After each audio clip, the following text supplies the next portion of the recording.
Kelra, sino ba talaga ang mahal mo? One time dun na labo-labo na nung after ng season 16. Hindi siya na si Kelra, so ayun lang. I've been hurt.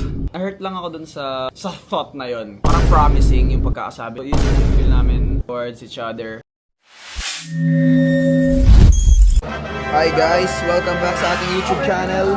Long time no vlog. Ngayong araw ay ang aming media day at makikita nyo na ang bagong gold laner namin. Just 10 AM, nagpe-prepare lang sila para sa shoot namin. Then we will start na. Yung bagong gold laner namin guys. See you later. Hi guys, shoot, makakasama pa rin namin si Kelra pero may plot twist na. Gold laner, ikaw? Hey, welcome. Thank you guys. Issue, babaero. Ay, joke.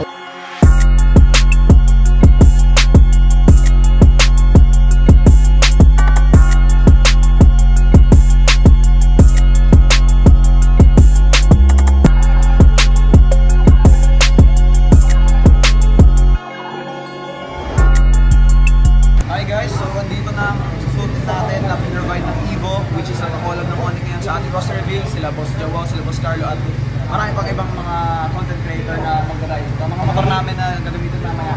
Hoy, alam mo motor? Pinakamalaki. Wala nang sapapa. Wala nang sapatos. So, mag-base muna kami guys. Kita guys later.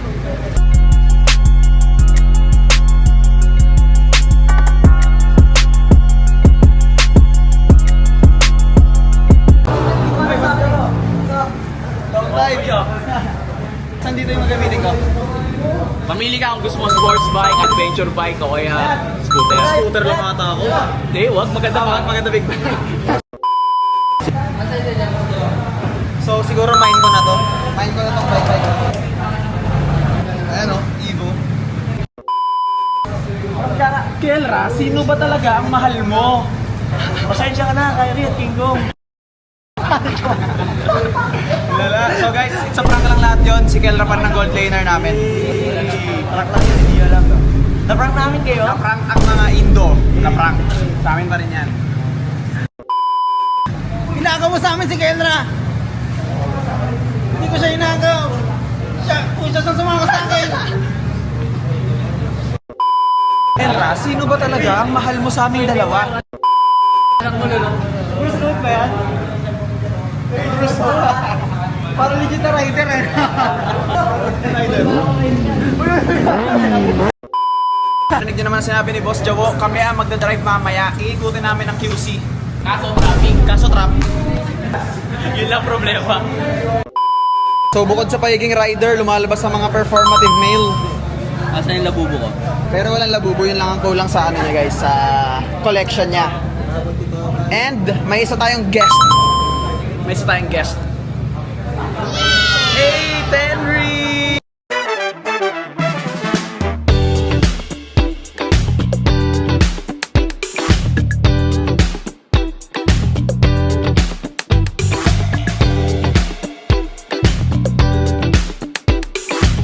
So, it's time to huddle dahil i-briefing na ng mga gagawin ngayong araw kasi hanggang 5 PM tayo. After 5 PM, may media day pa para sa side ng Morning Philippines tapos uwian na. So, let's go!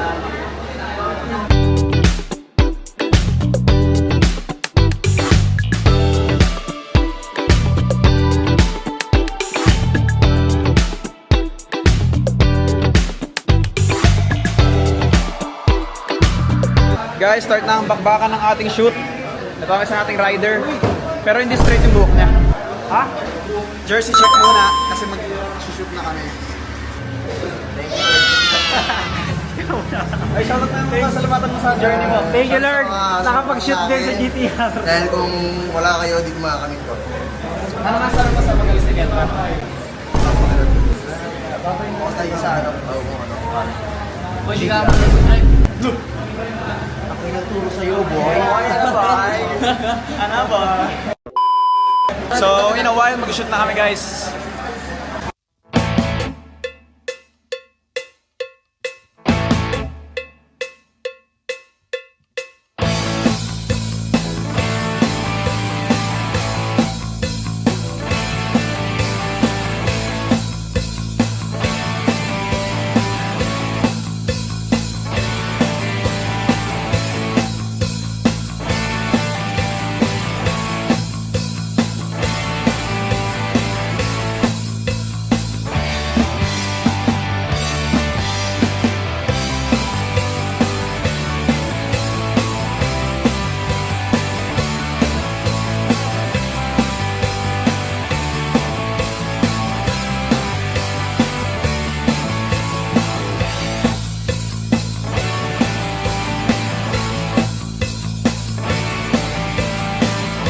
Hi guys, tapos na ang shoot namin with Kelra, so lunch break muna.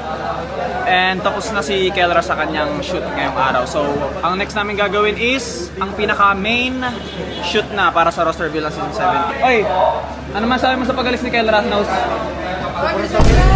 Uy! Baliktad naman eh. Masakit pero nagse-celebrate guys kahit masakit at ganun. Pakita mo sa mga YouTuber, yung nanonood, Ano? sinong mas mataba sa amin dalawa ngayon? Sino mas mataba guys? Jawline, Jawline, oh. Jawhead. Jawhead!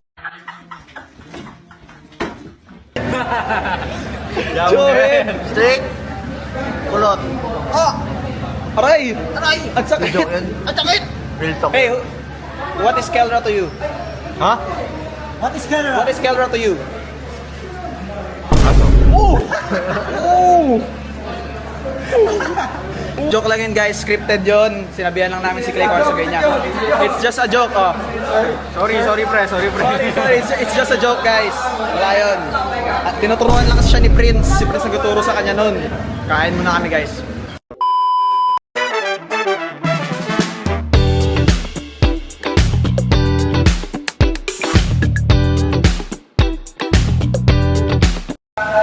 Hi guys, ongoing pa yung shoot namin and I'm a little bit tired na. Pero, laban lang. After ng MDL, kami na ang next na shoot dito. Solid sila Boss Joe guys. Ano sila, salute and respect.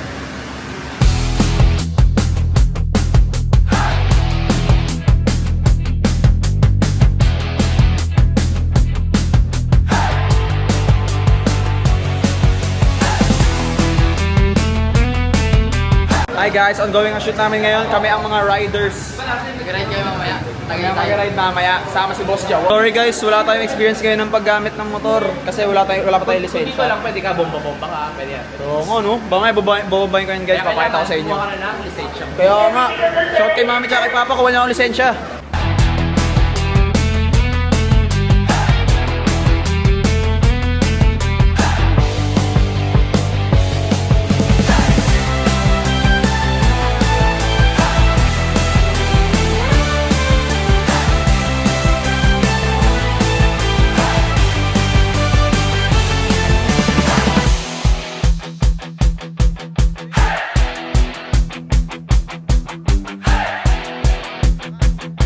Oh, hi guys, nakauwi na kami. Galing sa QC. Tapos na ang shoot, tapos na kami, tapos na MDL. Papahinga lang kami, kakain, tapos magpapahinga na. Kasi, practice na tomorrow and dire-diretso na practice kasi 1 month na lang MPL na. Date ngayon is February 13, 1 day before Valentine's. So, wait lang, hinga lang ako. So, yun guys. Nakita nyo naman kanina, hindi na talaga siya prank and legit na. Legit na si Kelra ay move sa Indonesia and kumbaga parang trade swap sila ni Savero. Kita niyo naman sa video kanina Savero na isa namin. So ayun, gusto ko lang ikwento yung na-feel ko. Syempre, tao lang. Gusto ko lang ikwento yung sa dati. Start ko muna dito. Long story short lang. Since season 14, kapag nagkakaroon kami ng mga internal issues sa in-game lang naman, usually in-game or sa mga drafting, mag-meeting kaming 5 or kaming 6. Like yung literal na players lang talaga. Yung mag-meeting kami ng gano'n, may need kaming pag-usapan, which means may need kaming i-fix sa mga laro namin, gano'n. Kunwari nagkaka-problem kami sa game, tulad na sabi ko kanina, internal issue, gano'n. Tapos, tuwing mangyayari yon, merong isang time na parang random lang, out of nowhere lang na ano. After season 16 ata or 15, playoffs ng season 16 or 15. De 16 yan, 16. Parang merong one time nag-meeting kaming players lang. Actually kaming 5 lang yun, yung main 5. Wala si Hate tsaka si Ryota nung time na yun. Merong one time dun na labo-labo na nung after ng season 16. Habang nagmi-meeting kaming 5 players, yung main 5, parang merong random na nagsabi lang na since labo-labo na parang labo-labo nung time na yun, may nagsabi na parang kahit saan man mapadpad or kung ano mang term ginamit doon, saan man mapunta mapadpad, basta magkasama kami 5. So yun lang ang una kong naisip nung nabalita na sa amin yung balita na Indonesia na si Kelra. So ayun lang, I've been hurt. I've been hurt lang dun sa ano. Well, normal naman yan sa esports. Wala talagang, sa pag-ibig nga, walang forever eh. So, sa esports pa kaya. Ayun lang, na-hurt lang ako dun sa thought na yon. Kasi, parang promising yung pagkakasabi na, parang no matter what, basta 5 kaming magkakasama. Then, ayun, bang! Tanggal lang isa, napunta ng Indonesia. Nasad lang ako dahil dun sa napag-usapan namin na yun. Well, kahit di naman siguro namin pag-usapan yun, feel ko yun yung nafe-feel namin towards each other. Kasi solid talaga yung naging bonding namin 5. Solid yung chemistry, yung bonding, yung pagiging open, yung transparency, yun. Feel ko normal naman talaga yun. Normal malungkot, and normal din yung may mawawalay talaga or may mawawala. And feeling ko hindi naman siya nagmamatter kasi pagdating sa esports, I think kailangan mo talaga labanan ng emotion. Lalo na siya makatulong sa game no matter what. Walang kwenta, walang silbi ang emotions pagdating sa practice, papuntang tournament na mismo. Shutdown talaga ang emotions. So, ayun, hindi naman totally back to zero kami. Napalitan lang ang isa, pero ayun, siguro isa yun sa magiging motivation namin ngayong season. Tapos ang message ko para kay Kelra, may miss namin si Boss D. Kasi walang nananapak ng unan ko. Good luck sa kanyang career. Good luck sa'yo, Kelra, sa career mo. Alam kong sa side niya, it's for the better talaga. Lalo na mas maraming opportunities and given na dun yung mas maraming money. Mas maraming money dun. Pero overall, for the better talaga yun para sa kanya. And tingin ko deserve naman niya. Deserve niya magkaroon ng ganong klaseng opportunity. Kaya ayun, good luck lang sa kanyang career. Yun. So ayun guys, it's the end of our vlog. Sobrang tagal natin hindi nag-vlog guys. Ang tagal ko nagpahinga, ang tagal kong in-spend ko yung time ko sa family ko nung bakasyon, kaya naging busy kami. Kaya lang ako nag-vlog ngayong video day kasi gusto kong ikwento sa inyo yung thoughts ko sa pag-alis ni Kelra. Sama ng loob na lumabas sa TikTok, wala yun. It's part of our humor. Wala guys, lang talaga kami. Medyo hurt, pero alam namin mag-grow siya, mag-grow yung tao, mag-grow yung dating nakasama namin. So, feel namin okay lang naman.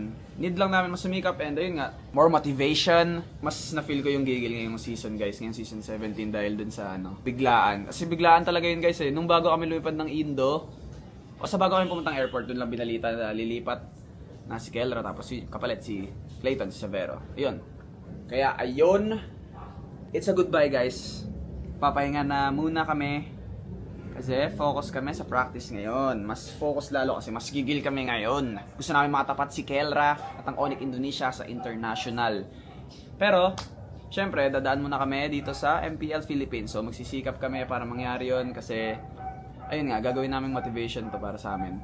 So yun lang guys, maraming salamat sa Sonic, sa lahat ng supporters. Thank you so much sa pag-support and sa pagsubaybay sa amin no matter what. Mababawi kami next season and mas magsusumikap kami. So huwag niyo kalimutan mag-subscribe sa ating YouTube channel para updated kayo sa mga magiging upload natin, mga gameplay uploads, mga vlog at kung ano mang video pa yan. Thank you so much for all the support guys. Bye-bye! Hi guys! Nakalimutan ko nga palang magpasalamat sa JRP, sa Evo, and kila Boss Jowa, kila Boss Carlo, at sa lahat ng kasama namin kanina sa shoot namin. Thank you so much sa time, sa effort. Thank you so much guys. Bye-bye!